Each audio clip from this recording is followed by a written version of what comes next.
जिन बच्चों का वेट कम है, ऐसी अवस्था में 3-4 केले ले लीजिए और दही के साथ उसको मिक्स करके प्रातःकाल नाश्ते में इसका प्रयोग करें, तो हमारे वेट को बढ़ाता है। और इसके अंदर विटामिन सी भरपूर मात्रा में है केले के अंदर, हम उसका प्रयोग कर सकते हैं। तो केला हमारे शरीर के लिए बहुत उपयोगी है। इसमें अनेक गुण पाए जाते हैं, वे गुण सारे हमें केले से मिल जाते हैं और खाने में बड़ा स्वादिष्ट होता है। और इसमें मैं समझता हूँ दांतों की आवश्यकता नहीं है, आदमी बहुत इजीली इसका प्रयोग कर लेता है।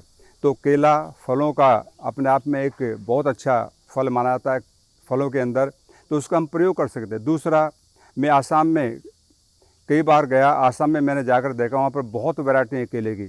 एक हाथी केला होता है, मैंने कहा भाई ये हाथी केला क्यों है? बोले इसको हाथी ज़्यादा पसंद करता है, तो उसका शरबत बनाया जाता है, उसके अंदर बीज होते हैं बड़े बड़े, तो शरबत बनाकर पीते हैं। तो मैं समझता हूँ चीनी से भी ज़्यादा मीठा केला होता है, उसके अंदर हमें मीठा डालने की आवश्यकता नहीं होती। एक चीनी केला होता है, कैलकटा में, बहुत छोटा होता है और खाने में बड़ा टेस्टी है। तो केले के अंदर बहुत वैरायटी है। तो जहाँ पर केले के अंदर वैरायटी है हमने देखी वहाँ पर, उसके साथ साथ में वहाँ पर आसाम में मैंने देखा केले बहुत लगाते हैं, तो केले की जड़ों को उखाड़ रहे थे। मैंने कहा भाई इनको क्या करेंगे, हमारे यहाँ तो इसको खोद के बाहर फेंक दिया जाता है। वो बोले नहीं, हम इसका तेल बनाते हैं, उससे तेल निकालते हैं। तो मैंने वहाँ पर देखा वो तेल को वो खाते भी हैं और बालों में भी लगाते हैं, तो खाने में ज़्यादा प्रयोग करते हैं। तो मैं जहाँ पर ठहरा हुआ था, एक हमारे महात्मा हुआ करते थे वीरनाथ बाबा, तो उनकी मदर थी वहाँ पर। मैंने देखा उसकी आयु उस समय 85 वर्ष थी और सिर पर एक भी बाल सफ़ेद नहीं था। तो मैंने उसका रहस्य पूछा, मैं इसका कारण क्या है? बोले जी जो हम केले की जड़ का तेल निकाल करके खाने में यूज़ करते हैं, उसका प्रभाव हमारे बालों पर जाता है। तो केला अपने आप में बहुत उपयोगी है और हम सब उसका प्रयोग करते ही हैं। तो ऐसी अवस्था में हमें अपना वेट बढ़ाना हो या विटामिन सी की आवश्यकता हमारी बॉडी को है, तो आप केले का प्रयोग करें। या जो बच्चे कमज़ोर होते हैं उनको भी आप दें।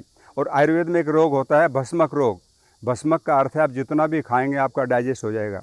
मैं एक बार राजस्थान में गया हुआ था, वहाँ पर मैंने एक भाई को देखा, वो बोला जी मैं कम से कम 10 किलो अनाज डेली खाता हूँ, अगर नहीं खाऊंगा तो बोले अंदर से जलने लगता है और मेरी नाक में धुआं निकलता है जब मैं कोई चीज़ खाता हूँ पीता हूँ, तो जठराग्नि बहुत ज़्यादा बढ़ जाती है। तो ऐसी अवस्था में कोई दवाई नहीं उसकी, वहाँ पर हम इसका प्रयोग कर सकते हैं।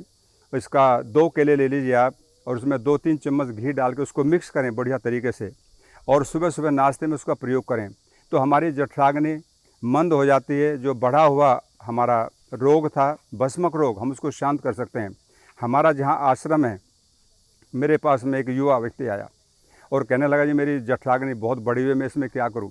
और दुर्भाग्य की बात है कि वो इतना भोजन करता था, अगर काम करने के लिए खेत में जाए तो 7 भोजन बांध के जाता था। पत्नी उसकी नाराज़ होगी कि मैं इतना भोजन नहीं बना सकती, और पति और पत्नी में विच्छेद हो गया इस कारण से, क्योंकि उसको भस्मक रोग था। तो मैं चाहूँगा जिन भाई बहनों को ऐसी प्रॉब्लम है, हमारा दाम्पत्य जीवन भी सुखी रहे और आपस में प्रेम हो और रोग भी हमारा ठीक हो जाए, तो इसके लिए आप केले का प्रयोग करें। 2-3 केले ले लीजिए, उसको मैश करके उसको उसमें घी डाल दो 3-4 चम्मच बढ़िया तरीके से मिक्स करके उसको, और सुबह नाश्ते के साथ खाएं। तो मैंने उसको यही बताया, लेकिन बाद में आकर के उसने 50-50, 100-100 ग्राम घी दूध में डाल के खाना शुरू कर दिया।